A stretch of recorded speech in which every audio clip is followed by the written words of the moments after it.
একবার যদি লা ইলাহা ইল্লাল্লাহু মুহাম্মাদুর রাসূলুল্লাহ পড়ে, তার মুখ থেকে এই পড়ার সাথে সাথে এই কালেমাটা কি হয়ে যায়, যে দুইটি ডানা বিশিষ্ট সবুজ পাখির মতো একটা ফেরেশতা তৈরি হয়ে যায়, যার একটা ডানা হচ্ছে পূর্ব দিকে, এই পৃথিবীর পূর্ব দিকে সীমানা, আর আরেকটা ডানা হচ্ছে পশ্চিম দিকে সীমানা।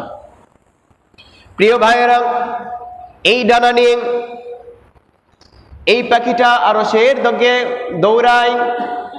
আরশের দিকে যখন দৌড়ায়, এবং এই পাখিটার মধ্যে কিতাবের মধ্যে এসেছে, রাসূলুল্লাহ সাল্লাল্লাহু আলাইহি সাল্লাম বলেছেন যে এই পাখিটা মধু পোকার না এরকম ভাবে বলতে থাকে, আরশ বহনকারী ফেরেশতা পর্যন্ত চলে যায়। আরশের দরগায় যে যখন মধু পোকার নাই বলতে থাকেন, আরশ বহনকারী ফেরেশতা তখন বলে তুমি স্থির হও। তখন সে বলে যে আমি স্থির হব না, আমি স্থির হব না যতক্ষণ পর্যন্ত ওই ব্যক্তি, যেই ব্যক্তি কালেমা পাঠ করনেওয়ালাকে যতক্ষণ পর্যন্ত মাফ না করা হবে ততক্ষণ পর্যন্ত আমি স্থির হব না।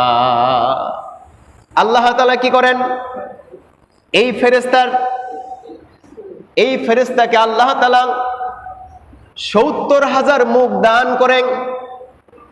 এই ৭০,০০০ মুখ দান করার ফলে ওই ফেরেশতা কি করে, কিয়ামত পর্যন্ত যেই ব্যক্তি লা ইলাহা ইল্লাল্লাহু মুহাম্মাদুর রাসূলুল্লাহ পড়ল, ওই ব্যক্তির মাগফিরাতের জন্য দোয়া করতে থাকে। সুবহানাল্লাহ। একবার লা ইলাহা ইল্লাল্লাহু মুহাম্মাদুর রাসূলুল্লাহ এর ফজিলত এত।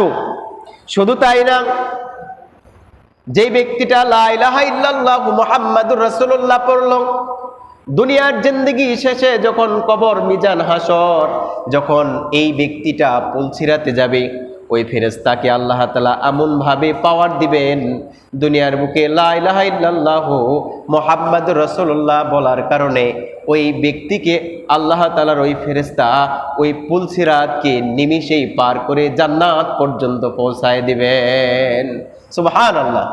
তাহলে আমরা যখন লা ইলাহা ইল্লাল্লাহু মুহাম্মাদুর রাসূলুল্লাহ পড়ব, আমাদের জেহেনের মধ্যে, আমাদের ইয়াকিনের মধ্যে এই বিশ্বাসটা রাখতে হবে যে আল্লাহ তাআলার নবী বলেছেন লা ইলাহা ইল্লাল্লাহু মুহাম্মাদুর রাসূলুল্লাহ, এই কালেমার দ্বারা আল্লাহ তাআলা কি করবেন, তার জীবনের সকল কিছু গুনাহ মাফ করে দিয়ে পুলসিরাতকে পার করে দিয়ে কি করবেন, জান্নাতি বানায় দিবেন। সুবহানাল্লাহ।